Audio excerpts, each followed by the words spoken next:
আমি সরাসরি প্রশ্ন করি যে সাধারণ মানুষের মনে ধারণা যে আপনি নারী বিদ্বেষী একটা মনোভাব নিয়ে চলেন। মেয়েরা মানেই খারাপ, মেয়ে মানেই খারাপ।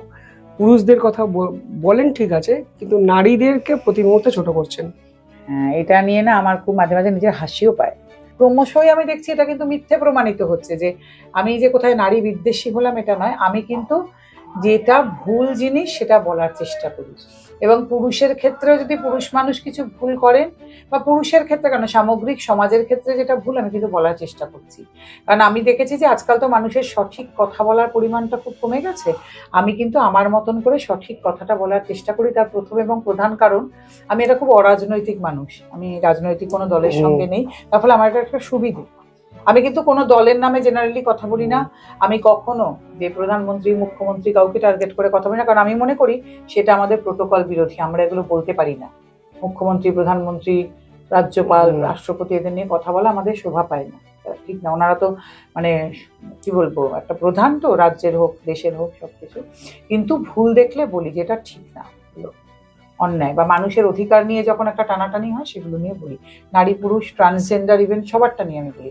এটা ট্রান্সজেন্ডারদের ব্যাপারে কথা, তাদের অধিকার নিয়ে আমি কিন্তু সেটা নিয়েও কথা বলি। ওনাদেরও অনেক কিছু পাওয়া হলো না, কাজে আমি এরকম হঠাৎ নারী বিদ্বেষী। আসল প্রবলেমটা কোথায় হয়, যখন আমি দেখেছি নারীরা যখন দেখেন অনেকের এটা নিয়ে কোনো গায়ে লাগে তখন এই নিয়ে তারা বলে।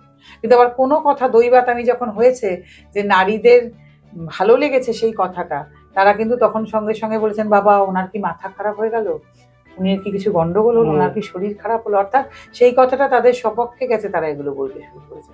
কাজে আমি এরকম করে কিছু নয়। এবং সর্বোপরি আজকে কথা বলতে চাই যে পশ্চিমবাংলায় মহিলাদের সাপোর্ট না থাকলে আজকে আমার এখানে আসা হতো না। বহু পুরুষও কিন্তু আমাকে অনেক খারাপ কথা বলে, বহু পুরুষ, তারা হয়তো আমায় পছন্দ করেন না, হতেই পারে, আমাকে সবাই ভালোবাসবেন, সবাই পছন্দ করবেন, কোনো মানুষের ক্ষেত্রেই এটা সম্ভব না। তাই আমি বারবার বলেছি, আবার একবার বলতে চাই আপনাদের এই পডকাস্টে বসে, আমি কোথাও নারী বিরোধী কোনোদিন ছিলাম না, আজ নয়।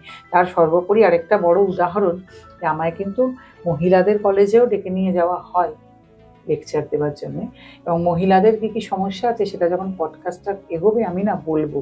এই সমস্যাগুলো নিয়ে সত্যি আপনারা যারা মহিলাদের নিয়ে লেখেন, কোট আনকোট আপনারা যারা ফেমিনিস্ট বলে নিজেদের দাবি করেন বা আমায় অনেক গালাগাল করেন, তারা কি সত্যিই কোনোদিন ভেবেছেন? তা আমি দেখছি নিজের চোখে সামনে দাঁড়িয়ে তাদের এই সমস্যাগুলো।